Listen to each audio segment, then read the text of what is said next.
Meu nome é Thea O'Neill, tenho 33 anos.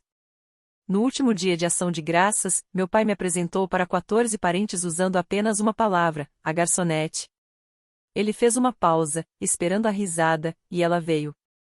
Eu estava ali, usando o avental que tinha colocado para servir a refeição que eu mesma havia preparado.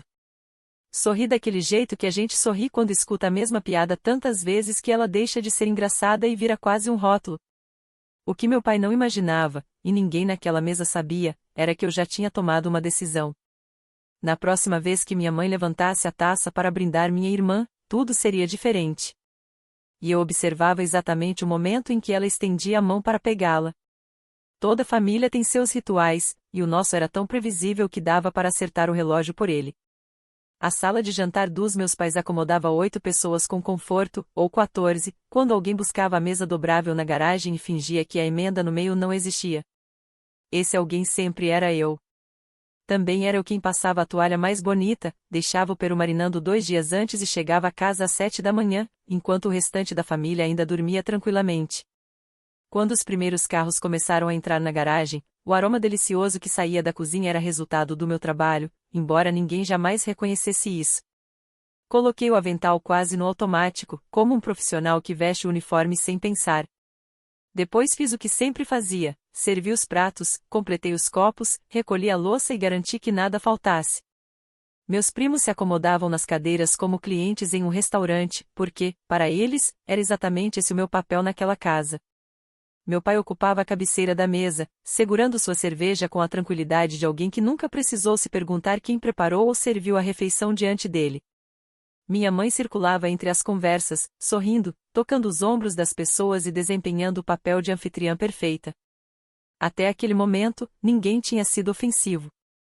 É justamente isso que muita gente não entende sobre famílias assim. A humilhação quase nunca chega de forma explosiva.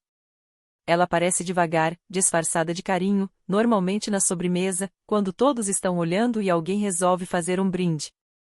Eu sabia que aquele momento estava chegando. Poderia ter ido embora antes. Mas, como em todos os anos anteriores, repeti para mim mesma, só mais este ano. Então peguei a molheira e continuei servindo. A cena aconteceu exatamente entre o peru e a torta, como sempre acontecia. Meu tio Pat perguntou à minha irmã Clary sobre o trabalho dela no hospital. Foi então que meu pai recostou na cadeira, esperando que todos prestassem atenção. Vocês sabem como minhas filhas seguiram caminhos bem diferentes. Ele fez uma pausa calculada, porque sempre soube usar o tempo certo para causar efeito. Uma virou médica, e a outra, garçonete. As 14 pessoas à mesa riram. Não foi uma gargalhada maldosa. Foi aquela risada confortável de quem já conhece a piada e a repete todos os anos sem pensar nas consequências. Minha tia Silvia até levou a mão ao peito, divertindo-se como se estivesse ouvindo uma velha história de família pela 100ª vez. O filho adolescente de um dos meus primos soltou uma risadinha enquanto quase engasgava com o refrigerante. Meu pai olhou para mim do outro lado da mesa, satisfeito, como alguém que percebe que a mesma piada ainda funciona depois de anos. Eu estava parada perto do balcão, segurando uma pilha de pratos sujos de salada, ainda usando o avental. E fiz aquilo que eu fazia naquela casa desde os meus 19 anos, sorri. Deixei o comentário passar. Porque havia uma coisa que nenhum deles sabia. Eu já tinha escutado aquela mesma frase, com aquelas mesmas palavras e naquela mesma sequência, em pelo menos uma dúzia de dias de ação de graças. E, a cada ano que passava, ficava um pouco mais difícil fingir que aquilo não doía. Minhas mãos não tremiam. Quero deixar isso claro. Eu já tinha enfrentado noites de sábado lotadas no restaurante, com centenas de pedidos chegando ao mesmo tempo. Eu não era alguém que deixava as coisas caírem. Coloquei os pratos na pia com cuidado, um por um, e fiquei olhando para aquele avental que eu usava todos os anos. Pensei na minha avó, que estava no cômodo ao lado. E naquele momento eu ainda não sabia que aquele seria o último ano em que eu pisaria naquela casa para servir daquela maneira. Até hoje, consigo imaginar a geladeira onde cresci. Minha mãe cuidava dela como se fosse uma vitrine de conquistas. Os boletins da Clary ficavam presos na porta, bem à vista, com ímãs em formato de maçã. Quando ela entrava no quadro de honra da escola, o certificado ganhava uma moldura e ia direto para o corredor da casa. Minhas notas também eram boas. Mas essa era sempre a palavra usada para falar de mim, boas. Nada além disso. E coisas boas não ganhavam um lugar na geladeira. Aprendi cedo que, naquela família, conquistas não eram algo que você guardava para si. Elas precisavam ser exibidas. Precisavam ocupar espaço. Precisavam provar que você merecia atenção. Minha irmã Clary era 3 anos mais velha e era excelente exatamente nas coisas que meus pais valorizavam. Provas, troféus, prêmios e aquele caminho perfeito que eles adoravam contar para qualquer pessoa, ensino médio, faculdade, medicina. Meu pai conseguia resumir a história dela em poucos segundos para qualquer estranho e fazia parecer uma grande vitória familiar. Eu, por outro lado, era boa em coisas que não cabiam em uma geladeira. Eu sabia conversar com qualquer pessoa. Conseguia cuidar de 6 mesas ao mesmo tempo em um restaurante cheio e ainda lembrar que o filho da mesa 4 tinha alergia a nozes. Eu sabia perceber o clima de um ambiente em poucos segundos. Sabia quando alguém precisava de ajuda antes mesmo de pedir. Mas ninguém coloca esse tipo de habilidade em uma moldura. E quando a casa ficava cheia de vozes, quando as comparações começavam e eu sentia que estava desaparecendo atrás do balcão, existia apenas um lugar onde aquele amplacara da família não conseguia chegar. Era no fim do corredor, passando pelos certificados da Clary, entrando naquela cozinha quente que sempre cheirava a manteiga, café e lembranças. Era lá que minha avó estava quase todos os dias, perto do fogão. Ela nunca perguntava sobre minhas notas. Nunca comparava meus resultados com os da minha irmã. Ela simplesmente colocava uma colher de madeira na minha mão e abria espaço ao lado dela na bancada. E aquela foi a primeira vez na minha vida em que senti que eu era suficiente sem precisar provar nada. Eu ainda não entendia completamente o que ela estava tentando me ensinar. Eu só sabia que naquela cozinha eu conseguia respirar. Eu devia ter uns 12 anos quando ela disse aquilo pela primeira vez. Eu tinha acabado de chegar da reunião de pais e professores, uma noite que tinha acontecido como todas as outras. O nome da Clary era mencionado como se fosse uma grande oração, enquanto o meu parecia sempre vir acompanhado de uma desculpa. Minha avó Nora, embora eu sempre a chamasse apenas de vó, estava abrindo massa na cozinha. Ela olhou para mim por cima dos óculos e percebeu tudo sem que eu precisasse dizer uma palavra. Ela limpou as mãos no avental e caminhou até mim. Vem aqui, querida, ela disse. Quero te contar uma coisa, e quero que você guarde isso para sempre.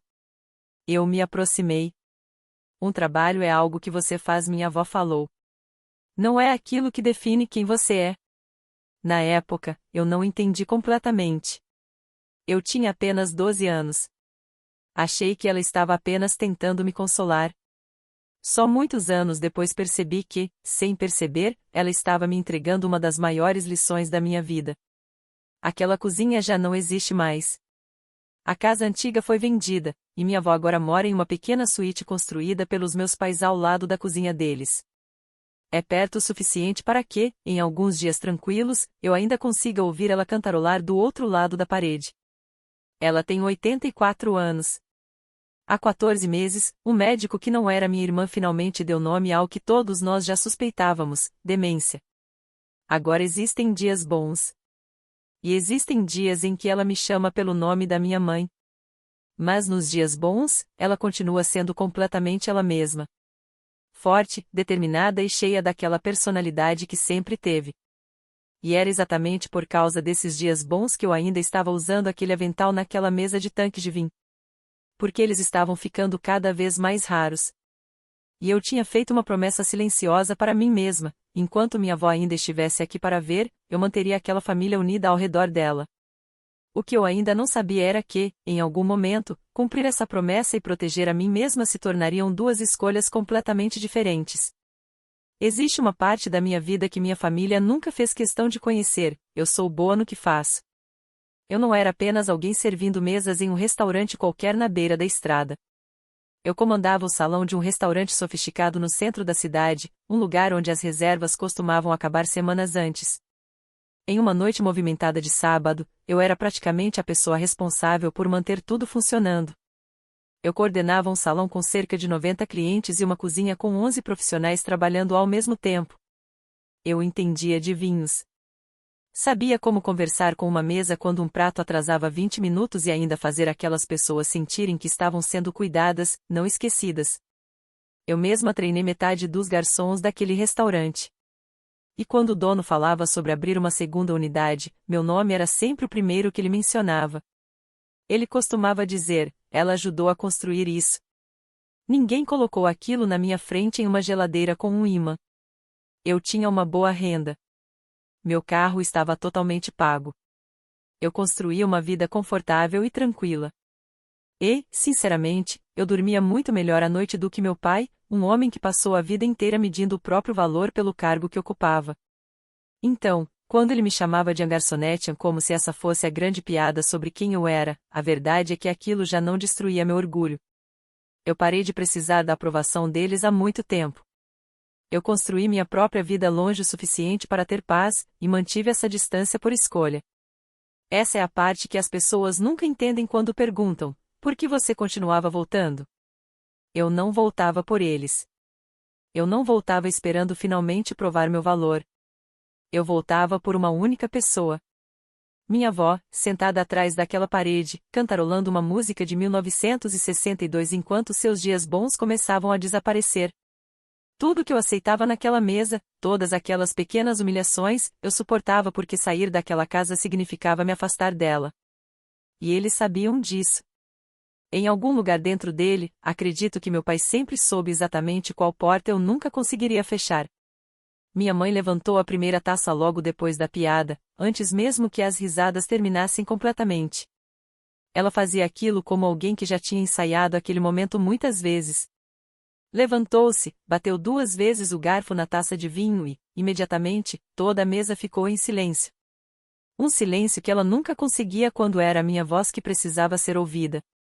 Eu só quero dizer uma coisa, começou ela, já com os olhos marejados. O quanto estamos orgulhosos da Clary. E então veio a parte que todos já conheciam. Ela falou sobre a residência médica, o estágio de especialização, a carta de um paciente agradecendo pelo cuidado dela. Minha mãe sabia cada detalhe da trajetória da minha irmã. Ela repetia tudo todos os anos como se fosse uma história sagrada da família.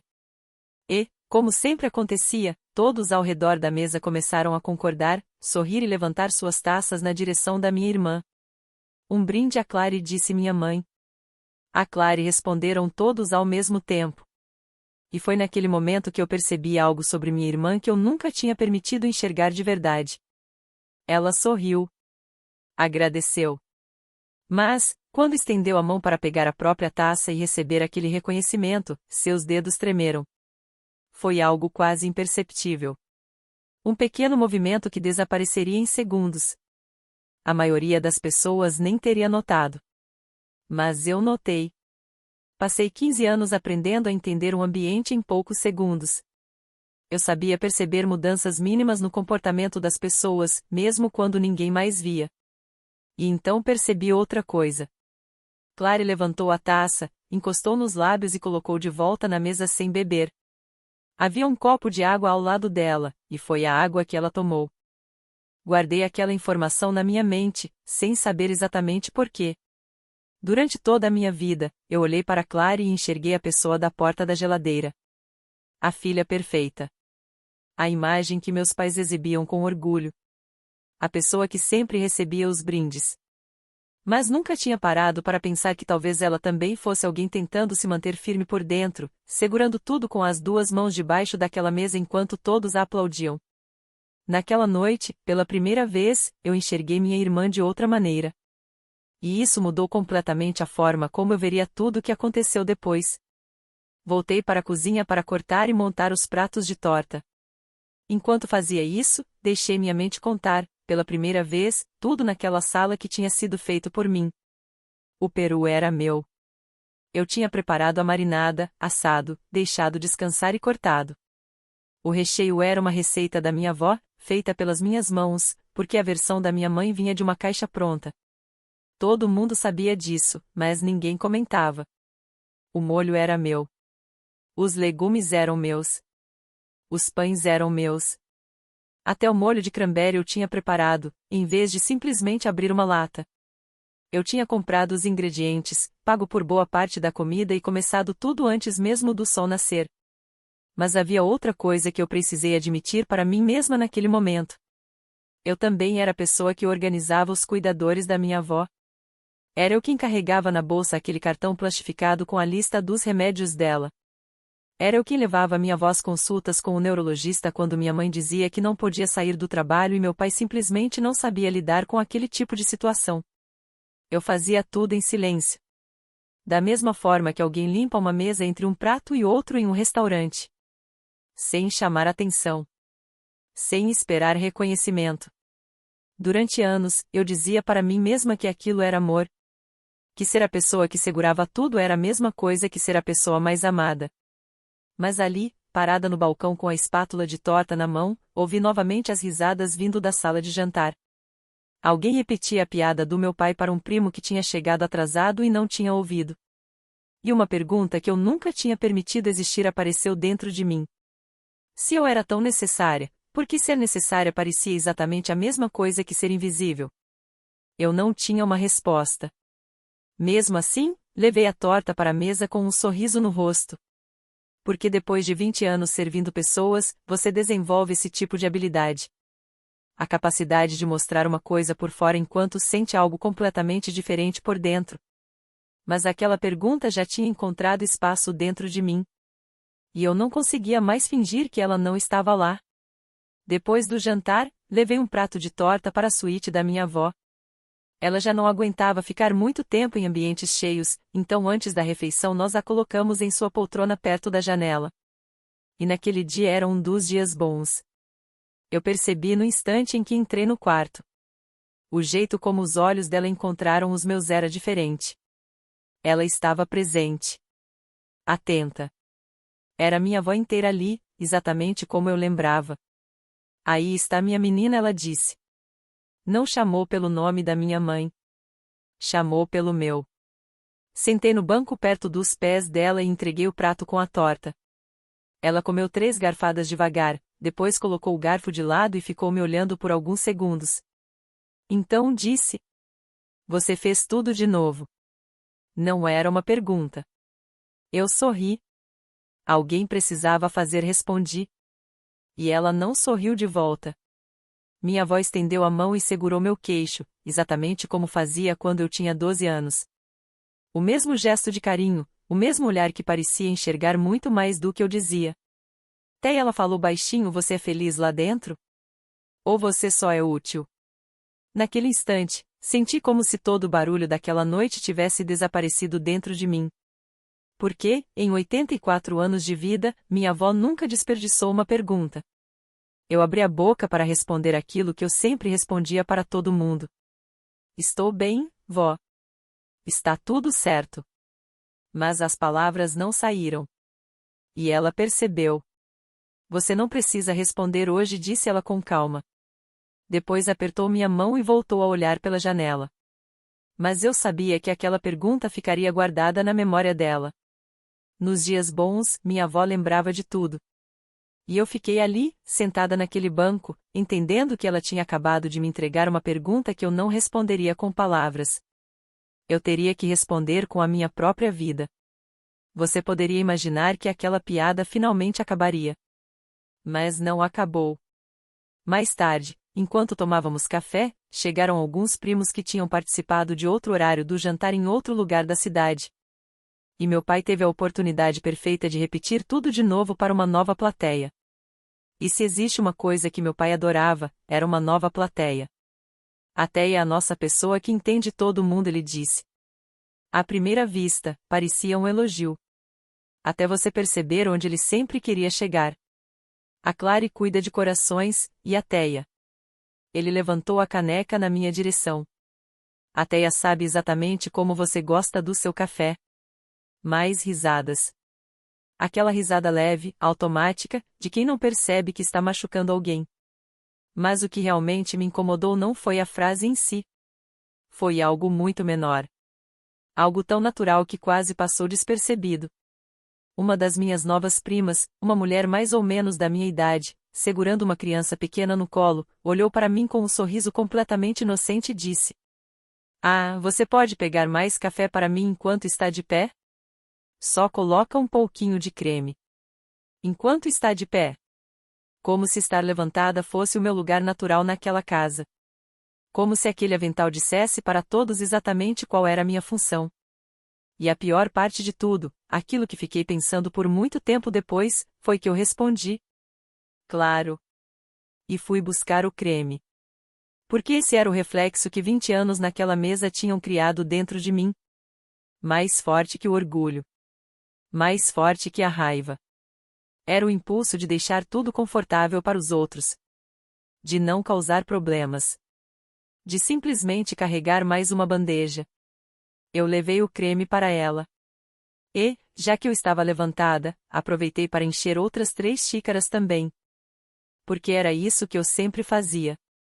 Mas em algum lugar escondido atrás daquele sorriso educado, algo que estava adormecido dentro de mim há muito tempo abriu os olhos. Eu ainda não fiz nada naquele momento. Ainda não. Mas senti aquilo se mexer. E soube que nunca mais voltaria a dormir. Então fiz uma coisa que talvez eu nem devesse ter feito. Tentei explicar quem eu era. Eu nem sei exatamente porquê. Talvez a pergunta da minha avó tivesse mexido com algo que eu vinha guardando há anos. Quando a mesa começou a esvaziar e restaram apenas meus pais, Clary e eu tomando café, ouvi minha própria voz dizendo: o dono do restaurante vai abrir uma segunda unidade na primavera. Eles olharam para mim. Ele quer que eu administre o lugar. Vou receber um salário maior, uma participação nos lucros, e meu nome vai estar nos documentos. Eu falei de forma simples. Sem orgulho exagerado. Sem tentar impressionar ninguém. Apenas como um fato. Do mesmo jeito que Clary comentaria sobre um congresso médico ou uma nova conquista profissional. Por um segundo, olhei para meu pai e achei que talvez ele finalmente fosse entender. Eu vi uma pequena mudança no rosto dele. Como se, por um instante, ele quase conseguisse me enxergar. Quase. Mas então ele fez aquilo que tinha feito durante toda a minha vida. Ele passou por cima daquilo.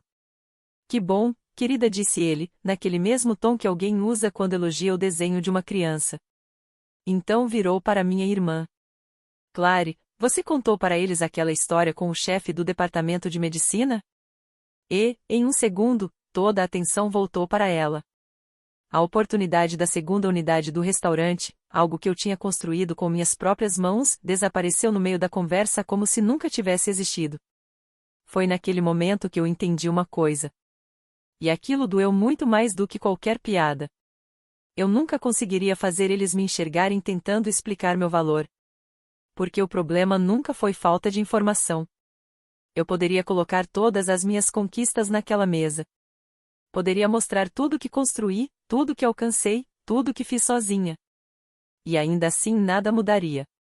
Porque eles não estavam deixando de reconhecer meu valor por falta de provas. Eles simplesmente usavam uma régua onde minha vida inteira sempre parecia pequena demais ao lado da palavra médica.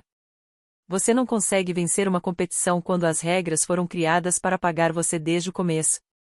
Passei 20 anos tentando conquistar um lugar naquela família, sendo cada vez melhor, fazendo cada vez mais, tentando finalmente ser suficiente. Mas naquela noite percebi algo difícil de aceitar.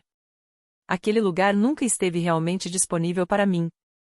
Se você já foi a pessoa que mantém uma família inteira funcionando em silêncio, aquela pessoa que ninguém agradece porque todos assumem que você sempre estará lá, então você sabe exatamente como isso se sente. Continue comigo, porque a história ainda fica mais intensa antes de tudo começar a fazer sentido. E se você já viveu algo parecido, me conta nos comentários. Porque o que eu ouvi depois mudou completamente o rumo daquela noite. Eu tinha ido pelo corredor até a suíte da minha avó para ver como ela estava. Foi quando parei perto da porta entreaberta da cozinha. Eu ouvi meu próprio nome. E logo depois ouvi uma palavra que fez meu corpo inteiro ficar alerta. Instituição. Meus pais estavam conversando em voz baixa. Aquele tipo de conversa que acontece quando uma decisão já foi tomada e a única coisa que falta é organizar os detalhes. Depois das festas minha mãe dizia isso ficou pesado demais. Meu pai respondeu. A Teia pode ajudar ela a arrumar as coisas. Ela tem tempo. Ela tem tempo. Eles estavam planejando tirar minha avó daquela suíte que meus pais tinham construído para ela e colocá-la em uma instituição. A única pessoa naquela casa que realmente tinha me enxergado. A única pessoa que nunca precisou que eu provasse nada.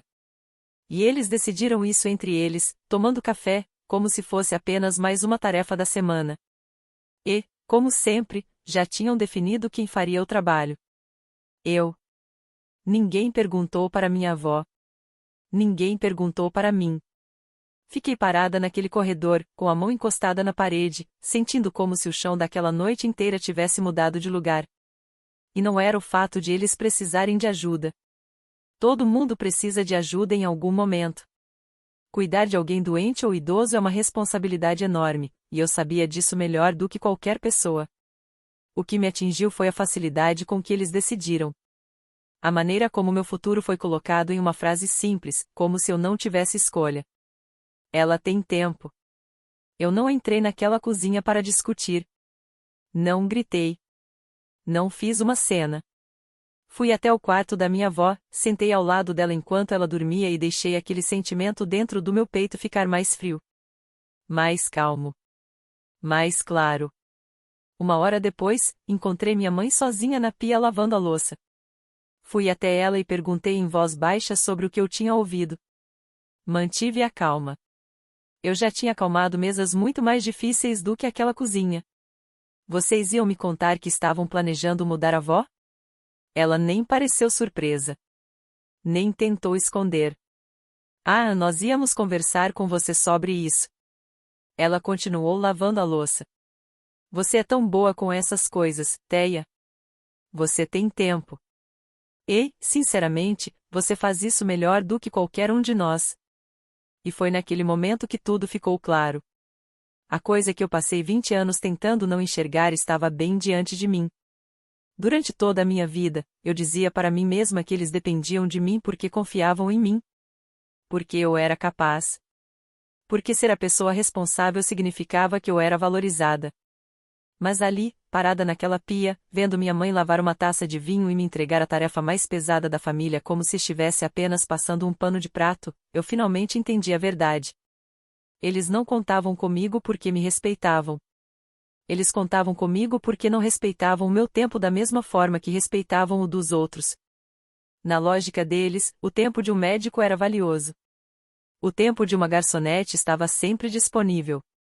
Cuidar da minha avó não tinha sido apresentado como uma honra. Nunca foi tratado como uma escolha. Era apenas uma função que colocaram nas minhas mãos. Assim como o avental. Assim como a mesa dobrável que eu sempre montava nos feriados. Minha utilidade não era o oposto da forma como eles me diminuíam. Era exatamente a maneira que eles encontravam para fazer isso. Você tem razão, respondi para minha mãe. Ela sorriu aliviada, achando que eu tinha aceitado cuidar de tudo. Mas eu não tinha. Eu apenas tinha finalmente escutado em voz alta o tamanho exato da caixa onde eles tentavam me manter durante todos aqueles anos. E quando você enxerga as paredes de uma caixa, você também percebe que pode sair dela. Naquela noite, por volta das 8, minha avó acordou mais lúcida e pediu que eu trouxesse uma caixa para ela. Eu sabia exatamente qual era. Era uma antiga caixa de receitas de metal, com flores rosas já desbotadas pela idade. Ela tinha ficado na cozinha da minha avó durante toda a minha infância e agora estava em cima da cômoda do quarto dela. Eu peguei a caixa e sentei no banco perto da cama. Minha avó segurou aquele objeto com as duas mãos, como se o peso dele fosse muito maior do que realmente era. Eu estava querendo te entregar isso, ela disse. Enquanto eu ainda consigo lembrar de tudo. Ela abriu a tampa.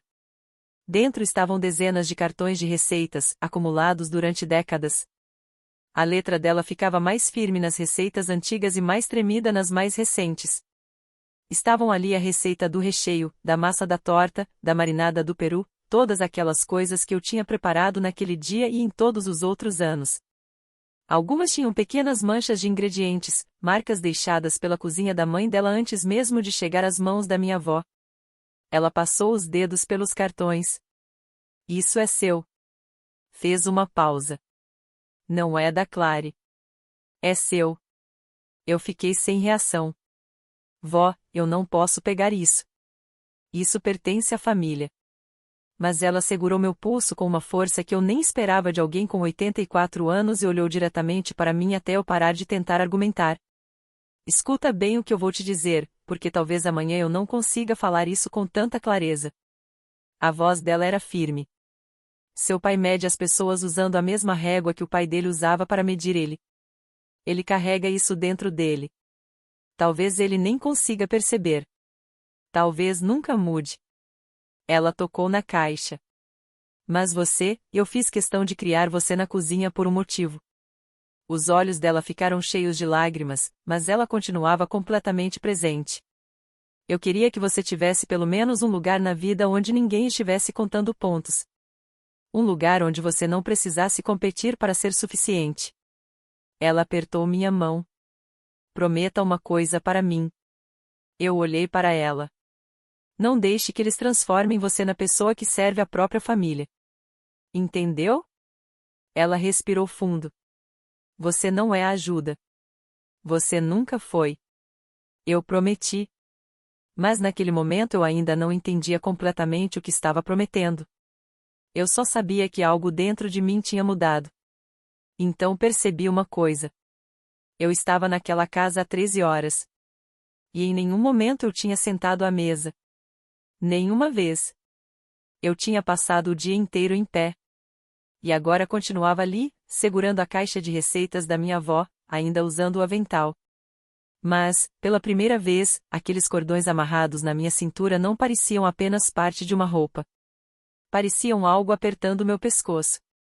Como se aquele avental representasse tudo que eu tinha carregado por anos sem questionar. Foi então que Clary chegou. Ela tinha trabalhado no turno da manhã e veio direto do hospital. Ainda carregava aquele jeito dos médicos de emergência, aquela calma silenciosa que eles levam para casa depois de passar horas resolvendo crises. Ela perdeu o jantar e chegou apenas na hora do café. Assim que entrou na sala, meu pai se iluminou como se alguém tivesse acendido um letreiro. Olha quem chegou! Anunciou para todos. Direto de salvar vidas. Ele fez questão de que ela contasse alguma história. E ela já tinha uma preparada. Minha irmã sempre tinha uma. Histórias de médica eram perfeitas para uma mesa de família. Curtas, emocionantes e com o tamanho certo para impressionar durante um jantar. Ela contou sobre um caso complicado, sobre um paciente que conseguiu um bom resultado e sobre como tudo terminou bem. Ela sabia contar histórias. Todos se aproximaram, atentos. Meus parentes ouviam encantados, como se cada palavra confirmasse aquilo que eles já acreditavam. E meu pai ficou sentado, satisfeito, com aquele orgulho de alguém assistindo seu maior investimento dar retorno. Mas eu estava vendo minha irmã de uma forma diferente naquela noite. Eu conseguia perceber algo que nunca tinha percebido antes. Ela não estava apenas contando uma história. Ela estava interpretando o papel que todos esperavam dela. Cada pausa, cada detalhe, cada expressão parecia calculada para entregar exatamente aquilo que aquela mesa queria receber. Mas por baixo daquela apresentação perfeita, eu via uma pessoa cansada. Não era apenas o cansaço de um plantão longo. Era algo muito mais profundo. Quando meu pai disse a salvar vidas, ela teve uma pequena reação. Foi apenas um instante. Um movimento quase invisível nos olhos. O mesmo tipo de tremor que eu tinha percebido quando minha mãe levantou a taça para ela mais cedo. Ela percebeu que eu estava olhando. E por um segundo, no meio daquela sala cheia de pessoas, minha irmã e eu nos encaramos sem nenhuma comparação entre nós. Sem o placar. Sem a competição. E foi quando eu vi algo que nunca tinha permitido imaginar. Não era arrogância. Não era aquela confiança perfeita da garota que aparecia na porta da geladeira. Era algo muito mais próximo de alguém tentando não afundar. Então alguém fez outra pergunta para ela. E aquela expressão desapareceu. Como uma onda cobrindo tudo novamente. Ela voltou a ser a doutora Clary O'Neill. O orgulho da família. E eu voltei a ser a garçonete, enchendo as xícaras de café. Mas eu tinha visto. E depois daquele momento, eu não conseguia mais fingir que não sabia. Alguns minutos depois, encontrei Clary sozinha na cozinha. Nós duas estávamos ali pelo mesmo motivo, escapar por alguns segundos daquela sala. Pela primeira vez naquela noite, nenhuma de nós tentou seguir o roteiro. Ela estava encostada no balcão, com os olhos fechados. Você parece acabada, falei. Não foi uma crítica. Foi preocupação. Ela soltou uma risada curta, sem humor. Eu estou sempre acabada, Teia. Esse é o trabalho. E então, talvez porque aquela cozinha era quente, talvez porque a cozinha da nossa avó sempre tivesse sido o único lugar onde a verdade podia existir, ela começou a falar mais do que pretendia. Eu não durmo uma noite inteira há 2 anos. Ela parou. Respirou fundo. Eu e o David. Ela hesitou. Ele saiu de casa em setembro. Eu fiquei surpresa. Eu não sabia. Ninguém tinha me contado. Porque naquela família, a vida da Clary sempre era apresentada apenas pelos melhores momentos. A versão bonita. O resumo perfeito. As conquistas. Os prêmios. Os motivos para comemorar. Mas nunca as partes difíceis. Estou pensando em deixar a medicina, ela disse tão baixo que quase não ouvi. Fiquei olhando para ela. E eu não posso contar para ninguém. Ela passou a mão pelo rosto. Você sabe o que acontece nessa família se eu deixar de ser a médica? A voz dela falhou um pouco. Eu não sou uma pessoa para eles, Teia. Ela olhou para o chão. Eu sou um título. Ela ficou em silêncio por alguns segundos. No dia em que eu devolver esse título, eu vou ser tão invisível quanto. Ela parou. Olhou para mim. E não terminou a frase. Mas não precisava. Nós duas entendemos. Tão invisível quanto eu. Ficamos ali, lado a lado. A médica e a garçonete. E, pela primeira vez, percebemos que estávamos muito mais parecidas do que imaginávamos. A mesma régua que tinha diminuído meu valor por eu não ser importante o suficiente também tinha destruído Clary por ela precisar ser perfeita o tempo todo. Ela era considerada tudo. Eu era considerada pouco. Mas, no fim, nenhuma de nós era realmente vista. Então a voz da minha mãe veio da sala de jantar. Clary, querida, vem contar para os Henderson sobre o seu estágio de especialização. Eu vi minha irmã endireitar os ombros. Vi ela colocar aquela expressão de volta no rosto. E ela voltou para a sala. Voltou a ser o troféu da família. Mas algo entre nós tinha mudado. E nós duas sabíamos disso. Quero contar a vocês sobre o momento exato em que uma crença que você construiu durante toda a vida finalmente começa a desmoronar. Porque não acontece com barulho. Não acontece de uma vez. A minha caiu enquanto eu secava uma travessa de servir. Por 33 anos, eu vivi acreditando em uma única regra.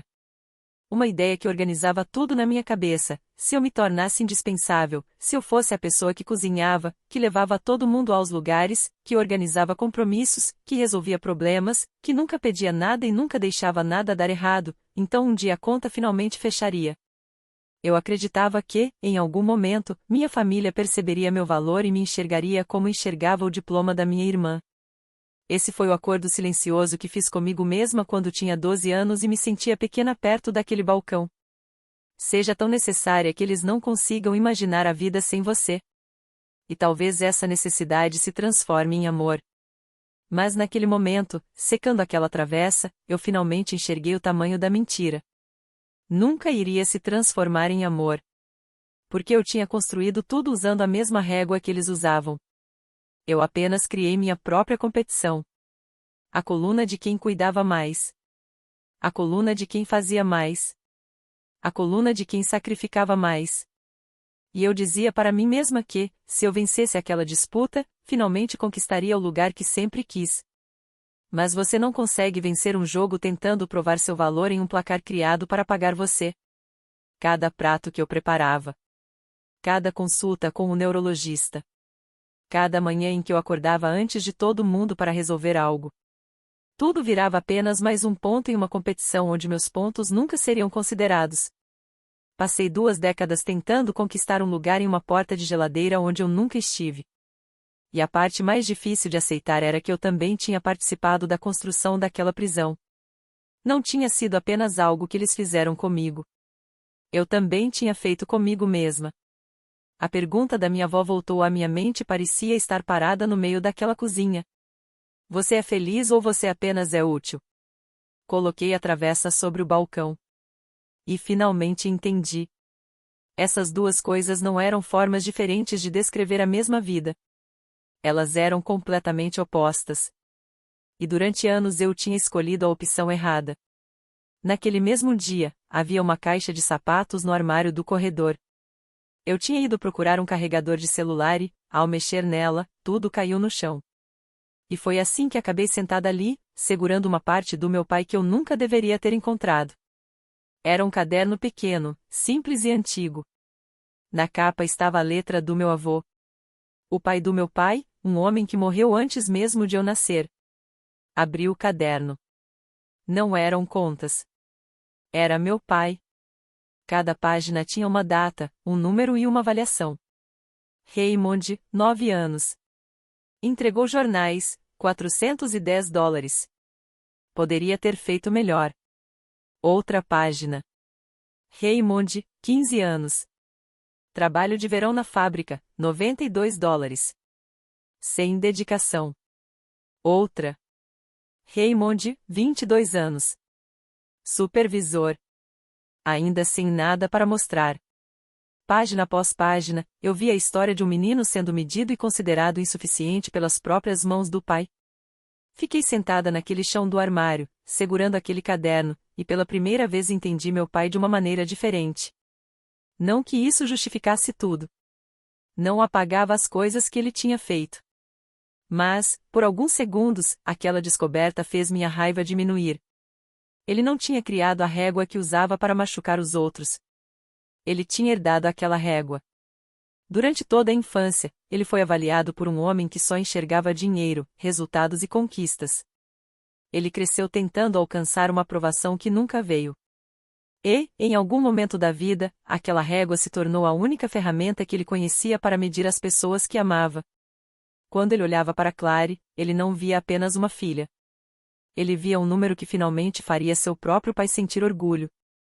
Quando ele olhava para mim, ele enxergava a parte da vida que ele sempre teve medo de ser, alguém considerado insuficiente.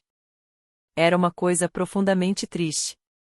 Mas havia algo que eu precisei lembrar a mim mesma naquele chão. Entender de onde aquela régua veio não significava que eu precisava continuar deixando ele colocá-la sobre minhas costas. Nem sobre as costas da Clary. Nem sobre as da minha avó. Você pode sentir tristeza por alguém e, ainda assim, decidir tirar aquela arma das mãos dela. Fechei o caderno. Coloquei de volta na caixa. Levantei do chão. E então aquela noite me lembrou de uma coisa que eu ainda não queria aceitar. Eu tinha muito menos tempo do que imaginava. Ouvi um barulho forte vindo da suíte da minha avó. Eu cheguei primeiro. Como sempre. Eu era sempre a pessoa que chegava primeiro. Quando entrei, encontrei minha avó caída no chão ao lado da poltrona. Ela não tinha se machucado, mas estava assustada de um jeito que partiu algo dentro de mim. Ela não sabia onde estava. O dia bom tinha acabado de repente, em questão de segundos, exatamente como acontecia agora.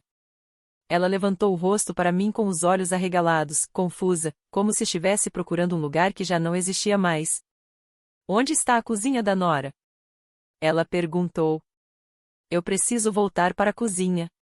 Ela não estava naquela noite. Ela estava em outra época. Em outra década. Eu me ajoelhei no chão ao lado dela, segurei suas mãos e comecei a conversar devagar, tentando trazê-la de volta. Do mesmo jeito que você tenta acalmar alguém depois de uma noite difícil. Depois de um tempo, ela começou a reconhecer o ambiente novamente. Não completamente, mas o suficiente para eu ajudá-la a voltar para a cadeira. Foi quando minha mãe apareceu na porta. Ela olhou a cena. Minha avó sentada, eu segurando suas mãos, todo aquele cuidado acontecendo diante dela. E então ela disse: Está vendo? É exatamente disso que estou falando. Isso está ficando demais. Depois saiu para chamar meu pai. Eu continuei ali, segurando as mãos da minha avó, e senti algo dentro de mim mudar. Como se um relógio escondido no meu peito finalmente tivesse marcado uma hora que eu passei anos tentando ignorar. Eu queria dizer: não hoje. Não este mês. Depois eu penso nisso. Mas a verdade era que os dias bons dela estavam desaparecendo lentamente. Como uma vela queimando diante dos nossos olhos. E cada um daqueles dias que eu passava usando um avental, sendo a pessoa que servia todo mundo e virava a piada da família, era um dia que eu nunca mais teria de volta. Da sala de jantar, eu conseguia ouvir minha mãe pegando a taça novamente.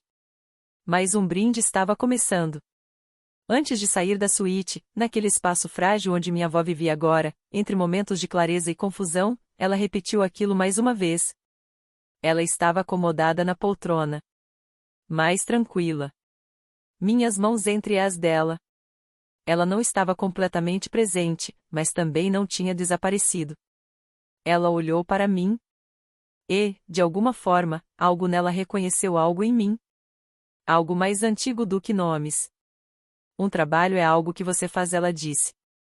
Ela olhou para a janela. Como se estivesse vendo aquela cozinha antiga. Como se estivesse voltando para 1962. Não é aquilo que você é. As mesmas palavras que ela tinha me dado quando eu tinha 12 anos, enquanto abria massa na cozinha. Mas dessa vez elas não chegaram como um abraço. Elas chegaram como uma sentença sobre os últimos 20 anos da minha vida. Porque eu tinha feito exatamente o contrário do que ela tentou me ensinar. Eu tinha permitido que um trabalho definisse quem eu era. Primeiro foi o avental.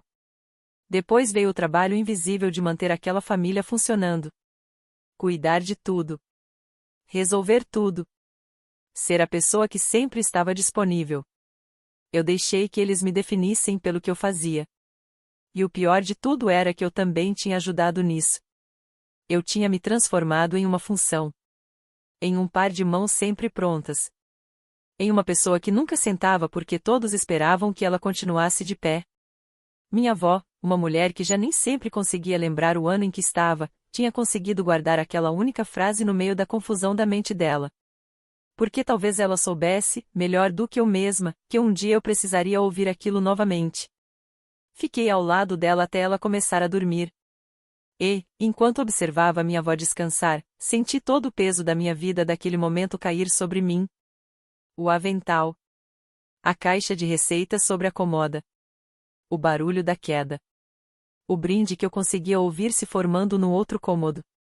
A promessa que eu tinha feito para mim mesma uma hora antes e que eu não tinha conseguido cumprir nem por um minuto. Alguma coisa precisava mudar. Eu já sabia disso. Enquanto caminhava de volta pelo corredor, eu entendi uma coisa. A primeira coisa que precisaria mudar seria eu. Havia uma coisa que eu precisava enxergar antes de conseguir fazer qualquer mudança.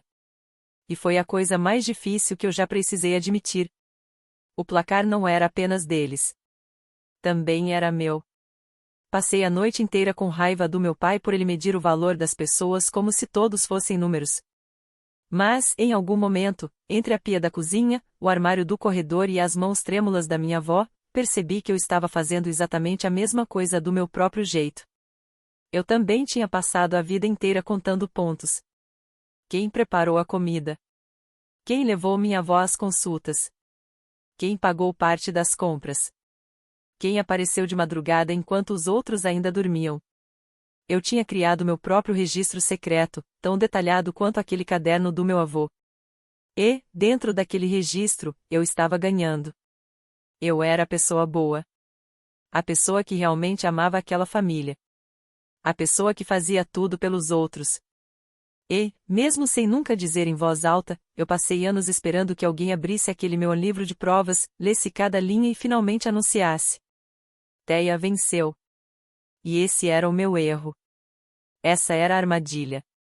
Eu tinha caído nela do mesmo jeito que meu pai caiu. Porque, no momento em que você começa a contar pontos, você já aceitou participar do jogo. Você já aceitou a ideia de que seu valor precisa ser calculado. Que alguém precisa analisar suas ações, somar seus esforços e decidir se você merece reconhecimento. Minha avó tentou me entregar algo que existia fora de tudo isso. Uma cozinha sem competição. Um amor sem cobrança. Um lugar onde ninguém precisava provar nada. Mas eu peguei as receitas dela e usei para preparar uma refeição que, no fundo, eu estava oferecendo como uma prova de que eu era uma boa pessoa. Eu não queria mais vencer. Essa foi a mudança.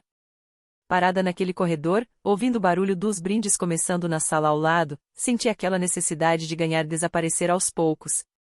No lugar dela surgiu algo mais tranquilo. E muito mais forte. Eu não queria derrotá-los no jogo.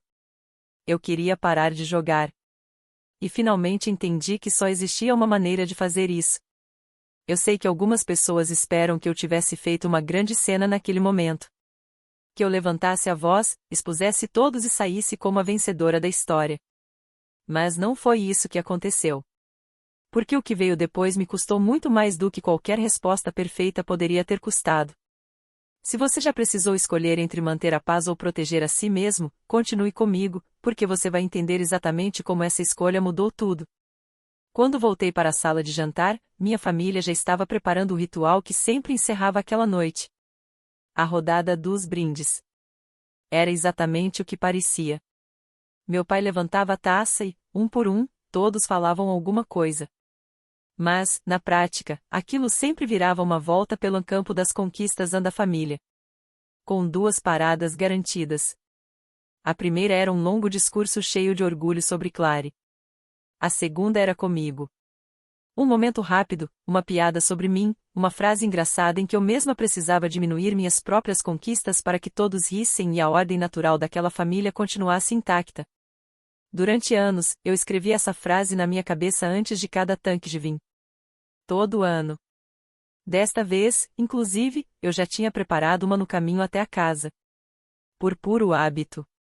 Era uma piada sobre a segunda unidade do restaurante. Algo que permitiria que meu pai fizesse aquela comparação de sempre de uma forma mais suave e deixasse todos confortáveis no final da noite.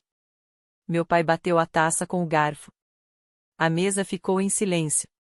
Minha mãe sorria, satisfeita. E eu estava parada na lateral da sala. Ainda em pé. Claro. Ainda usando o avental. Ainda sem ter sentado uma única vez naquela mesa. E aquela frase pronta continuava presa na minha boca. Como uma moeda que eu estava prestes a entregar. Eu conseguia sentir exatamente como os próximos 10 minutos deveriam acontecer. Eu conhecia aquele caminho. Era um caminho gasto pelo tempo, construído por 20 anos de repetição, e ele tentava me puxar de volta para o mais fácil. Para manter a paz. Para fazer aquilo que sempre fiz. Para proteger aquele frágil equilíbrio da família por causa da minha avó.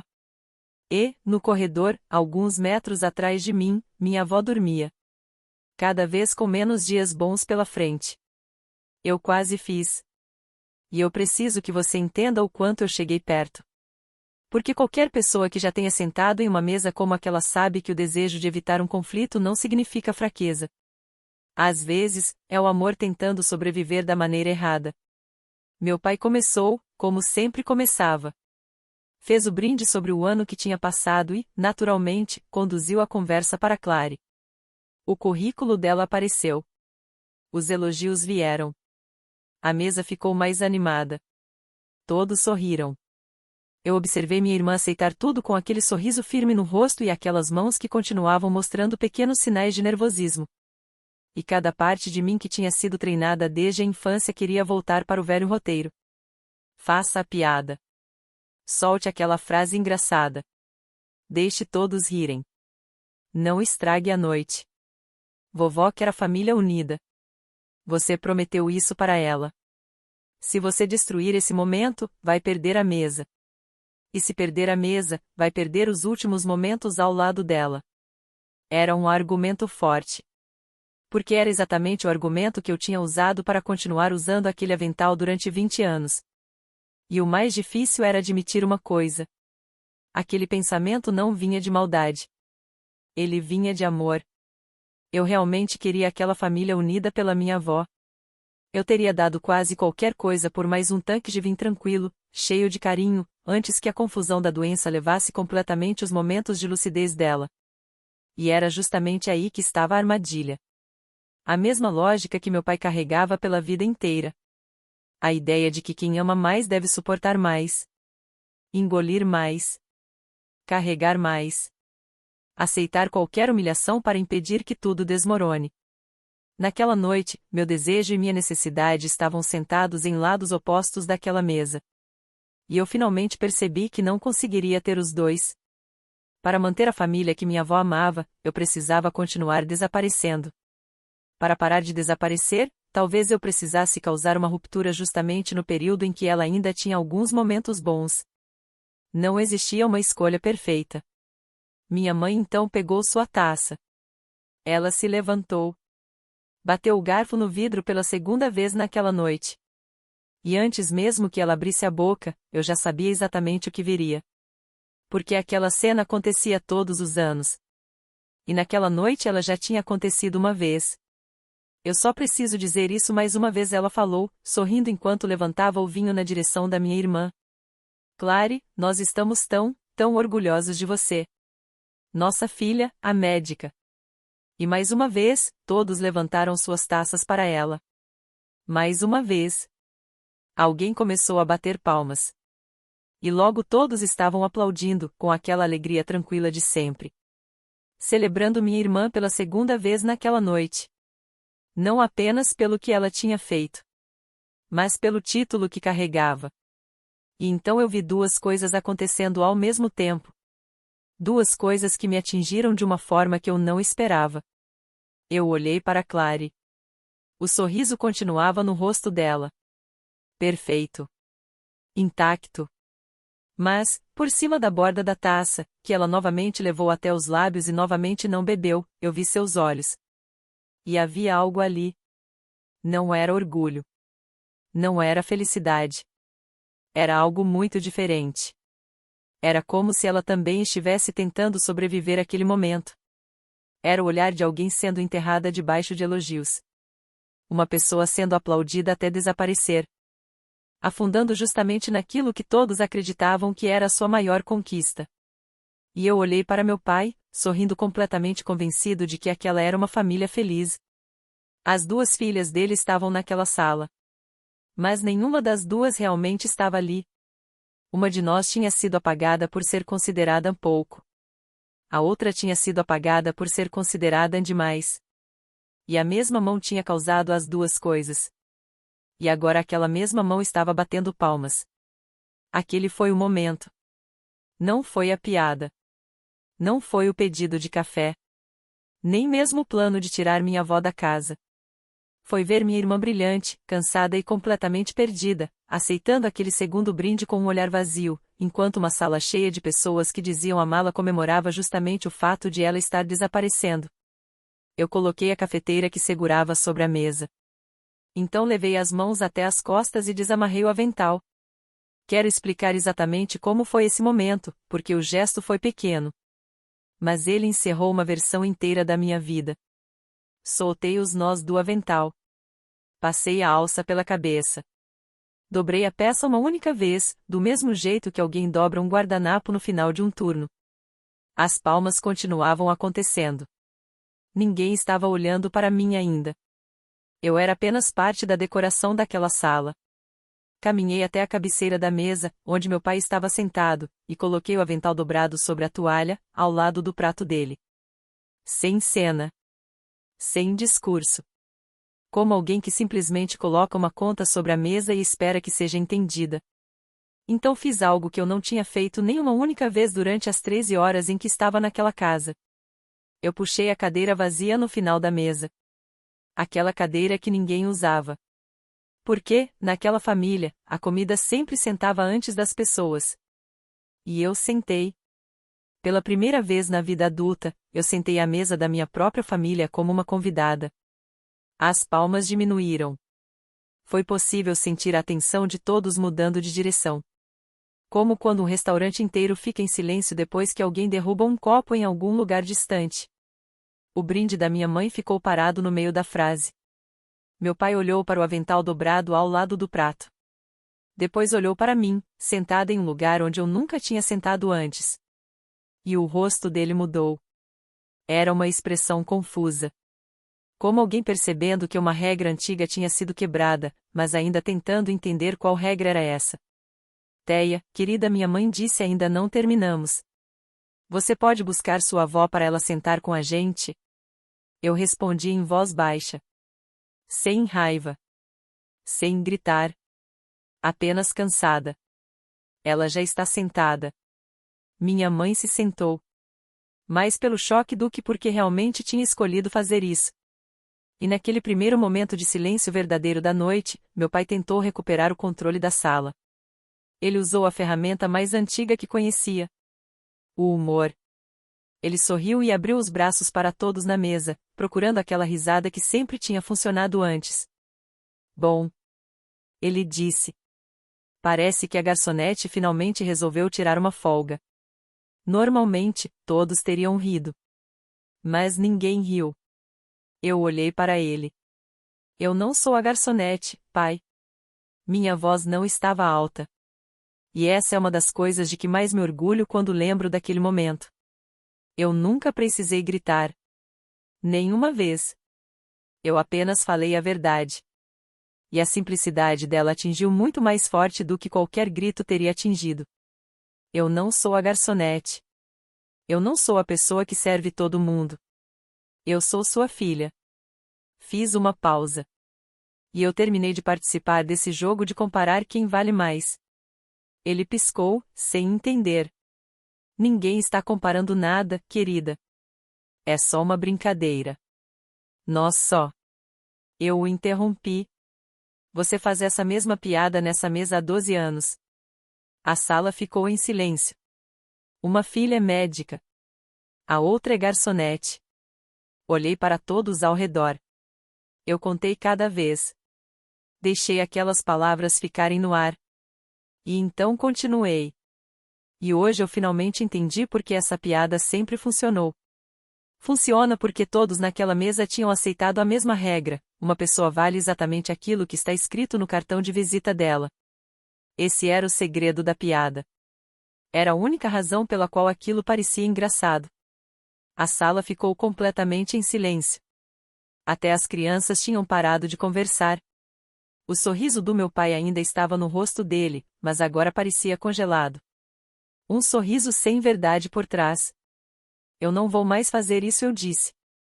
Minha voz continuava calma. Eu não vou mais participar dessa brincadeira. Não vou continuar sendo a pessoa que está sempre de pé, sempre resolvendo tudo, sempre disponível, porque aparentemente o meu tempo é o tempo que vale menos. Olhei para a mesa. Eu não vou mais usar um avental, preparar a comida, organizar os cuidados da minha avó, levar ela ao neurologista e depois ficar em silêncio enquanto vocês me apresentam para os outros como se eu fosse a piada da família. Minha voz não aumentou. Mas algo dentro de mim tinha endurecido. Eu fiz tudo isso durante anos e disse para mim mesma que era amor. Respirei fundo. Mas não era. Ninguém falou nada. Era uma função que vocês colocaram nas minhas mãos para que nunca precisassem realmente enxergar quem eu sou. Olhei diretamente para meu pai. Então eu estou deixando esse trabalho.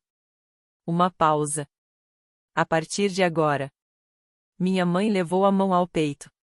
Meu pai ficou com uma expressão que eu nunca tinha visto antes. E, do meu lado, ouvi minha irmã colocar a taça sobre a mesa bem devagar.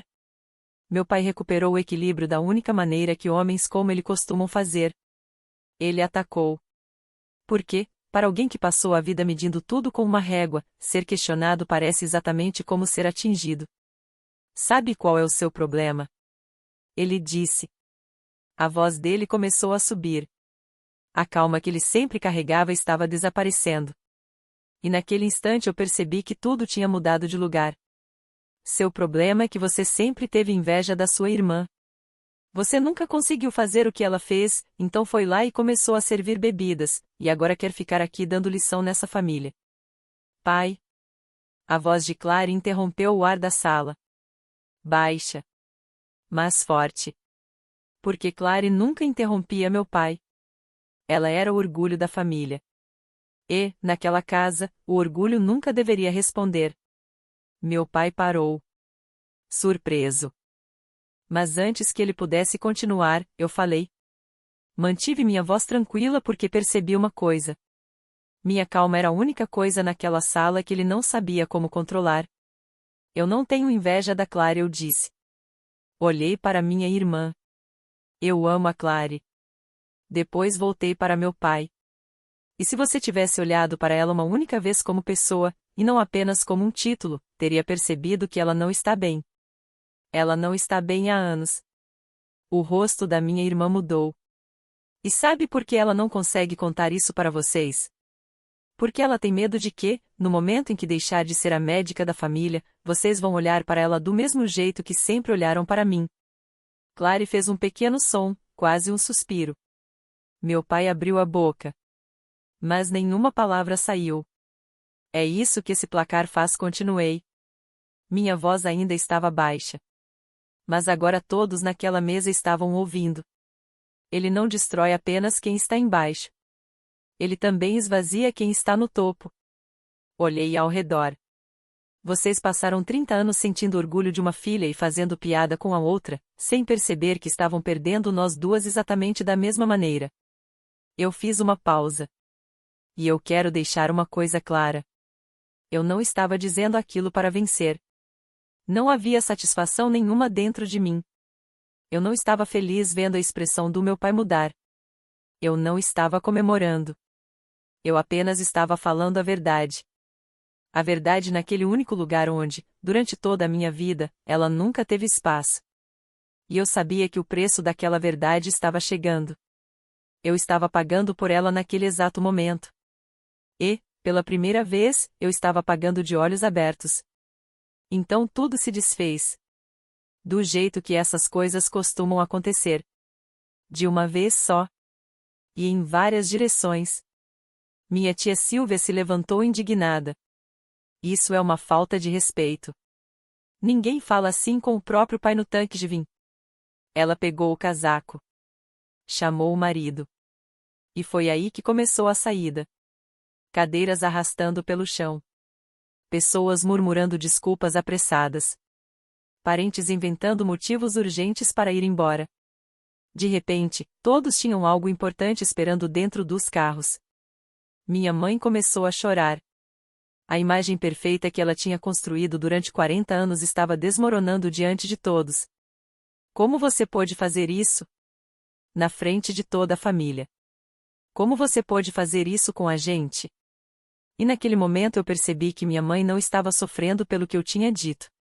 Ela estava sofrendo pela imagem que tinha sido quebrada. Pela noite perfeita que ela queria preservar. Pela fotografia de uma família feliz que ela precisava manter mais do que precisava enxergar os próprios filhos de verdade. Meu pai não disse mais nada. Ele apenas ficou olhando para o avental dobrado ao lado do prato dele como se aquilo fosse uma acusação. E, de certa forma, era. Eu senti o peso daquele momento cair completamente sobre mim.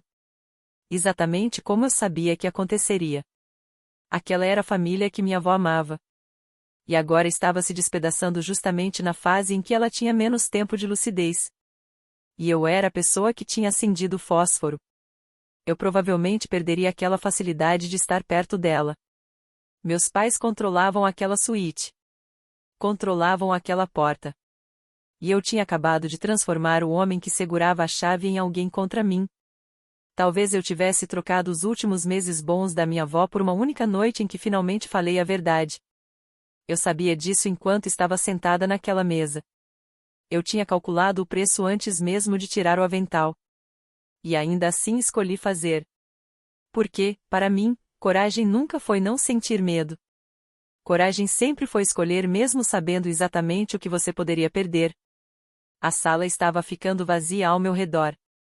Se aquilo podia ser chamado de vitória, ela tinha chegado junto com todas as consequências. Tudo o que eu ganhei veio acompanhado do que eu perdi. Então olhei para a única pessoa que ainda estava sentada naquela mesa destruída. Minha irmã. Ela ainda segurava o silêncio. Tinha colocado a taça de lado e não tinha se mexido. Eu estendi minha mão sobre os restos daquela refeição que eu mesma tinha preparado. E disse a única coisa que ainda fazia sentido. Clary, deixe essa taça aí. Vem comigo. Minha irmã olhou para minha mão. Depois olhou para nosso pai. Mesmo naquele momento, destruído e sem saber o que dizer, ele ainda era o centro do universo dela. O sol ao redor do qual ela girava desde antes de eu nascer. Tudo aquilo que definia Clary estava daquele lado da mesa.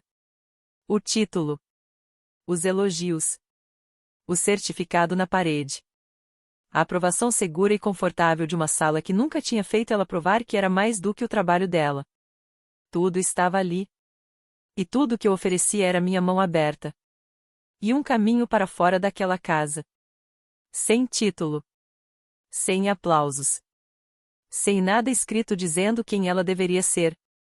Para ela, aquele passo era muito maior do que tinha sido para mim. Eu passei a vida inteira parada diante daquela porta, tentando encontrar coragem para sair. Mas ela? Ela estava no centro daquela sala. Ela era a pessoa que todos admiravam. E mesmo assim, naquele momento, eu vi minha irmã, a doutora Clary O'Neill, o orgulho da família, fazer a coisa mais corajosa que eu já tinha visto alguém fazer. Ela empurrou a cadeira para trás. Pegou a taça. E colocou no centro da mesa, com cuidado. Como alguém que coloca as cartas sobre a mesa e decide que não vai mais participar daquele jogo. Então ela se levantou. Segurou minha mão. Tudo bem, ela disse. Só isso. Tudo bem. Meu pai falou o nome dela. Clary. E havia algo naquela voz que eu nunca tinha ouvido antes. Algo próximo de medo. Porque, pela primeira vez, o maior orgulho dele estava deixando de seguir o caminho que ele tinha escolhido. A régua dele não funcionava mais. Ela não respondeu. Apenas segurou minha mão. E nós duas atravessamos aquela sala de jantar juntas. Passamos pela comida que tinha sobrado. Pelo avental dobrado. Pela nossa mãe chorando. Pelo nosso pai em silêncio. Pelos poucos parentes que fingiam não estar olhando. Saímos pela cozinha. Eu abri a porta. E o frio de novembro entrou. Limpo. Forte. Honesto. Nós saímos juntas. 2 filhas. Sem placar. Sem rótulos. Sem nada escrito sobre quem deveríamos ser. Apenas nossos próprios nomes.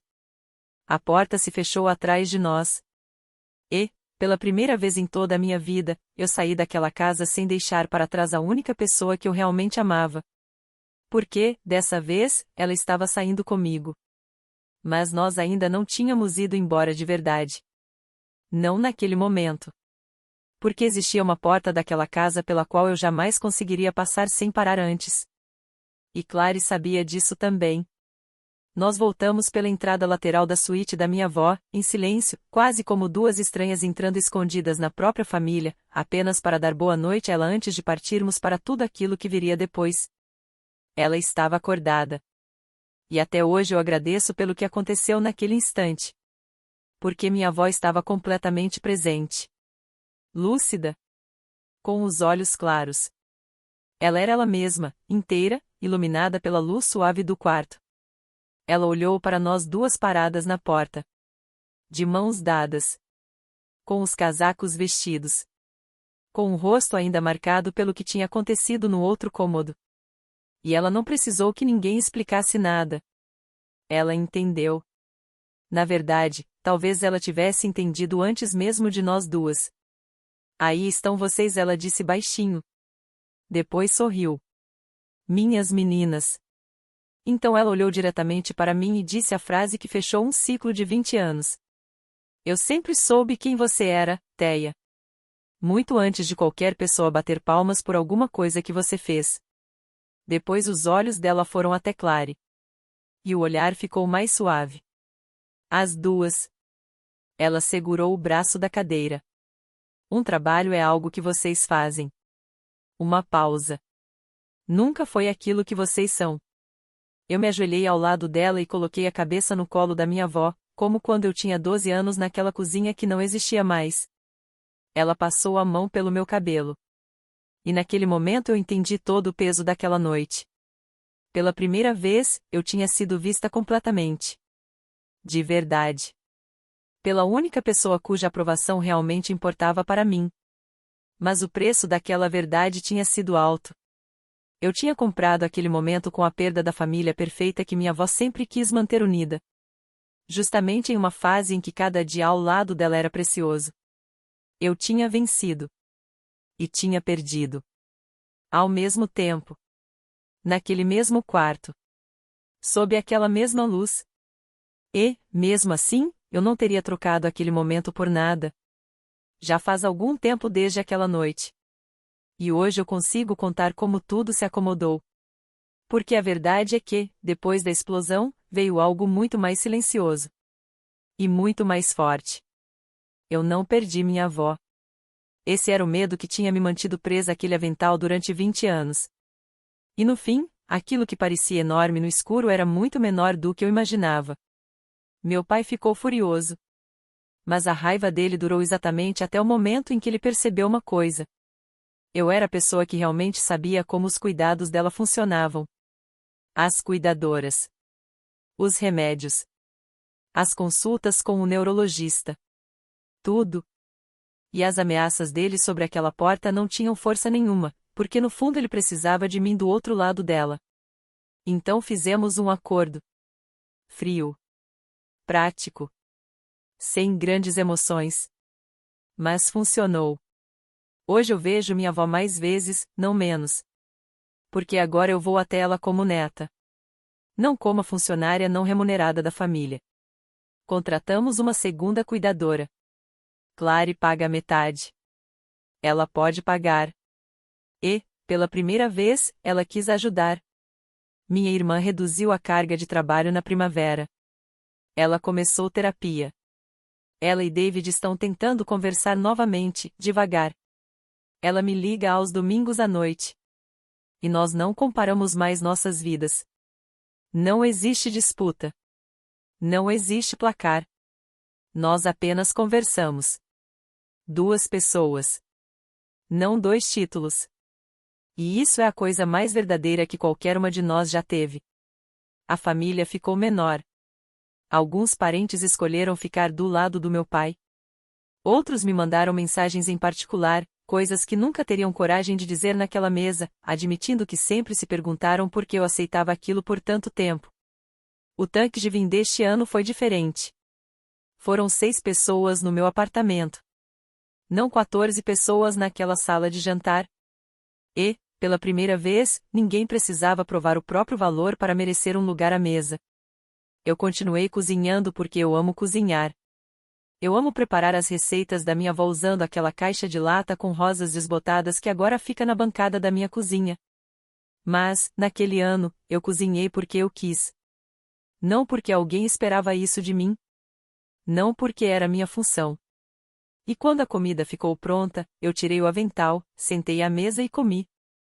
Eu não vou dizer que meu pai mudou completamente. Porque ele não mudou. Pelo menos, não de verdade.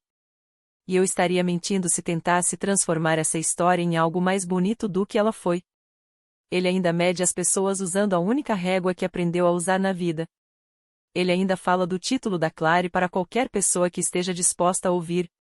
Mas agora ele faz isso para cada vez menos gente. E nunca mais fala assim com ela diretamente. Porque Clary não aparece mais sempre que ele chama. Minha mãe ainda oscila. Às vezes ela me liga e nós conversamos sobre minha avó. E uma vez, perto do fim de uma ligação, ela ficou em silêncio por alguns segundos e disse: "Eu não sei como tudo ficou tão." Ela não terminou a frase. E eu deixei o silêncio fazer o trabalho dele. Não tentei completar por ela. Não tentei explicar. Algumas coisas precisam ser encaradas pela própria pessoa. O placar ainda existe naquela casa. Eu não destruí ele. Porque você não consegue derrubar algo que vive dentro de outra pessoa. Mas eu parei de ficar embaixo dele. E Clary também. E essa é a parte que mais importa para mim. Minha sobrinha, a filha da Clary, tem 7 anos. Na semana passada, ela estava na minha cozinha e, do nada, falou para a mãe: "Tia Teia faz a melhor comida de toda a família." Clary olhou para ela e respondeu: "Ela faz mesmo." E foi só isso. Ninguém comparou. Ninguém precisou provar nada. Ninguém contou pontos. Depois de tudo o que aconteceu, existe uma coisa que eu tenho certeza. Um título diz o que alguém faz em uma terça-feira.